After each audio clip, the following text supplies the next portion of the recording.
Gēnu miedarbība ir gēnu īpašība ietekmēt vienam otru un veidot jaunas pazīmes.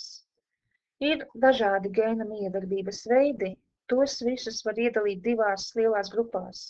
Alēlisko gēnu miedarbība, alēliskie gēni atrodas pāra chromosomās, un nealēlisko gēnu miedarbība, nealēliskie gēni var atrasties dažādās genoma vietās.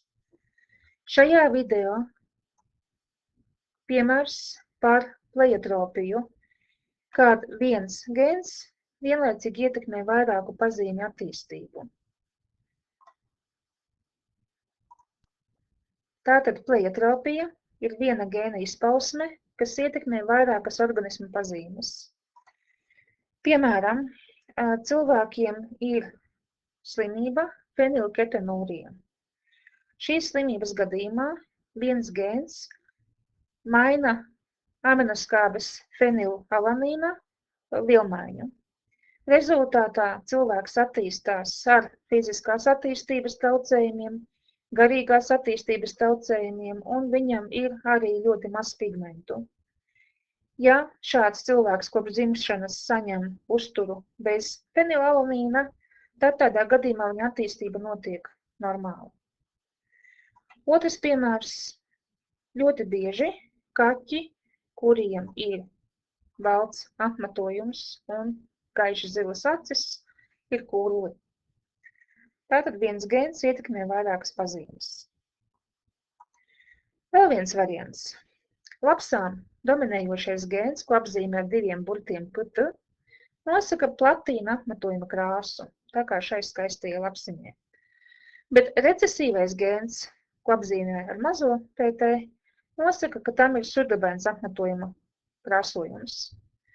Bet ir vēl pleiotropiskā īpašība. Homozigotiskie lapsēni ar abiem dominantajiem gēniem piedzimst nedzīvi. Zvēraudzētavās šīs lapsas tiek audzētas kažokā viegulēji, un jautājums, kuras no šīm lapsām ir ekonomiski izdevīgāk rustot? Tāpēc sudraba lapsām abi divi gēni ir recesīvie. Savukārt platīnu lapsām viens gēns ir dominantais, otrs recesīvais, jo tādas lapsas, kurām ir divi dominanto gēnu, nespēja izdzīvot. Apskatot dažādus variantus, pirmais variants tiek rustota sudraba lapsa, kurai ir abi divi recesīvie gēni, un platīna lapsa, kurai ir viens dominantais gēns un otrs recesīvais gēns. Otrais solis vienmēr ir noteikt, kādas gametas veidosies. Tad platīna lapsai veidosies divu veidu gametas, kur ir viena gameta, kas nosaka platīna krāsu, otra gameta, kas nosaka sudraba krāsu. Sudraba lapsai visas gametas veidosies vienādas. Tādas, kas nosaka sudraba lapsas krāsu. Kāda lapsāne veidosies? Tātad varianti. Dominantais gēns ar recesīvo gēnu vai recesīvais gēns ar recesīvo gēnu. Tātad šajā gadījumā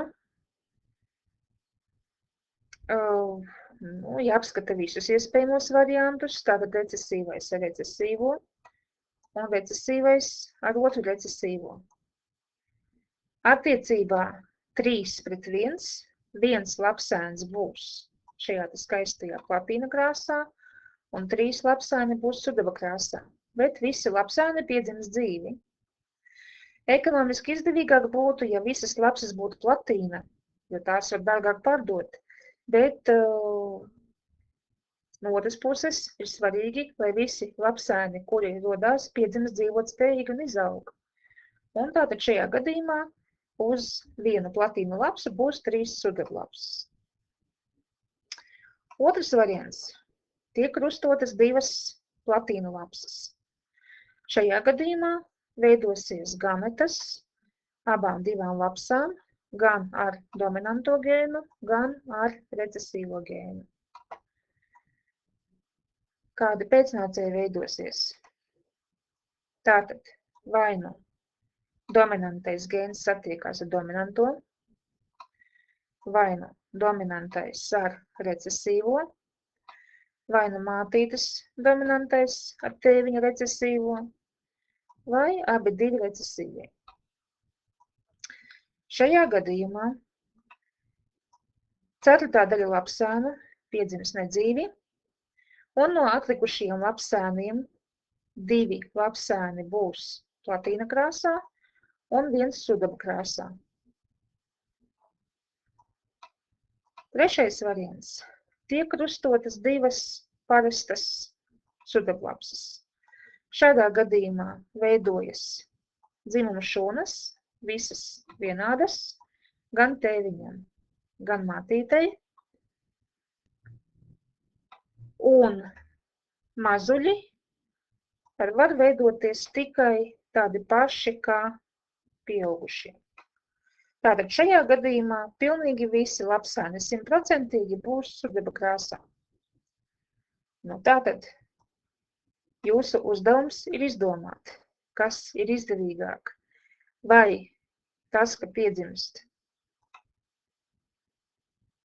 tātad 1/4 lapsēnu platīna krāsā un 3/4 sudaba krāsā, vai 1 daļa nepiedzimst vispār, 2 daļas platīna krāsā un 1 sudaba krāsā, vai visi lapsēni piedzimst vienādi sudaba krāsā.